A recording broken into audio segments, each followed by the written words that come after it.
ভারতে উত্তর-পূর্ব দিকে চীন, বাংলাদেশ এবং মায়ানমার দেশের সীমান্তে অবস্থিত 7টি রাজ্যকে একসঙ্গে বলা হয় সেভেন সিস্টার বা 7 বোন। এসব রাজ্যগুলো একে অপরের উপর নির্ভরশীল হলেও সংস্কৃতি, পরিবেশের দিক থেকে তারা স্বতন্ত্র। এসব রাজ্যের বেশিরভাগ মানুষই নানা আদিবাসী জাতি এবং উপজাতি সম্প্রদায়ের।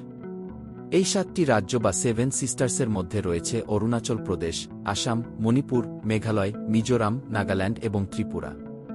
এখন প্রশ্ন আসে যে এই 7টি রাজ্যকে কেন সেভেন সিস্টার বা 7 বোনের রাজ্য বলা হয়। চলুন জেনে নেওয়া যাক। Seven sisters. এই 7 রাজ্যের মোট আয়তন 2,62,184 বর্গকিলোমিটার, ভারতের প্রায় 4% এলাকা নিয়ে গঠিত। দক্ষিণ পশ্চিমে বাংলাদেশের সাথে 1,596 কিলোমিটার বা 992 মাইল আন্তর্জাতিক সীমানা রয়েছে। এই 7টি রাজ্যে জাতিগত এবং ধর্মীয় বৈচিত্র্য বিদ্যমান থাকলেও রাজনৈতিক, সামাজিক এবং অর্থনৈতিক ক্ষেত্রে তাদের মিল রয়েছে।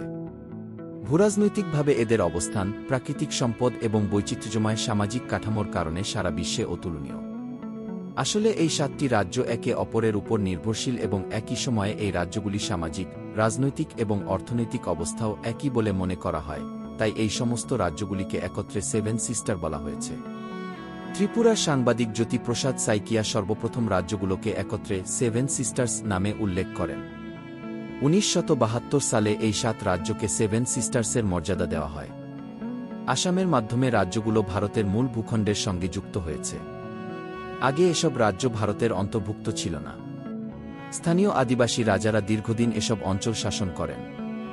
গারো, খাসিয়া, ত্রিপুরা, বোরো, মিজো আদিবাসী অধ্যুষিত রাজ্যগুলোর অধিবাসীরা দীর্ঘদিন ধরে নাগাল্যান্ড, মণিপুর, অরুণাচল, মিজোরাম, আসাম রাজ্য নিয়ে নাগা স্বাধীন ভূমি গড়ার দাবি তুলছে। সম্প্রতি ভারতের স্বাধীনতা দিবসে মণিপুর রাজ্যে কয়েক হাজার লোক নাগা পতাকা উড়িয়ে স্বাধীন ভূমির পক্ষে সমর্থন দেয়।